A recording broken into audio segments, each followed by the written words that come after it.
లేకపోతే బీటెక్ వాళ్ళు కానీ B Pharmacy MBA MCA MA MCom MSc చదువుతున్నా ఒక్క విద్యార్థినైనా ఒక్క ₹1,00,000 ఫీజు అయినా సంబరాలు.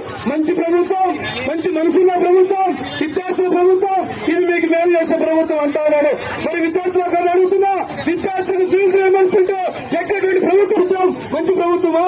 లేకపోతే విద్యార్థులకి సర్టిఫికేట్ ఇవ్వకుండా స్విగ్గీ జొమాటో లేకపోతే కూరగాయలు అమ్మడం, స్టార్టప్ కంపెనీలో పనిచేయడం, డిమార్ట్ లో పనిచేయడం, ఇదేనా మంచి ప్రభుత్వం అంటే ఈ విద్యార్థుల సాక్షిగా రాబోయే రోజుల్లో తక్షణమే ₹6,400 కోట్ల మెగా పేరెంట్స్ మీటింగ్ వచ్చాం.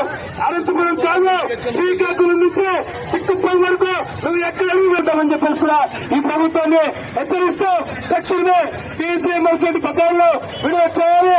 అదే లక్ష్యమైన 74 మంది విద్యార్థులు రోడ్డులు పడిపోయారు. వాళ్ళందరికీ రియంబర్స్మెంట్ ఇవ్వకపోవడం వల్ల ఫీజు చదువుకోవాలని కోరమే పథకాల్లో తక్షణమే శివానంబర్ రద్దు చేయాలని చెప్పేసి కూడా డిమాండ్ చేస్తూ ఈ ప్రభుత్వాన్ని రాబోయే రోజుల్లో ఖచ్చితంగా ఫీజు రియంబర్స్మెంట్ స్కాలర్షిప్ రిలీజ్ చేయకపోతే అసలు కూడా హెచ్చరిస్తూ ఈ అవకాశం ఇచ్చిన మీ అందరూ కూడా పేరు ధన్యవాదాలు.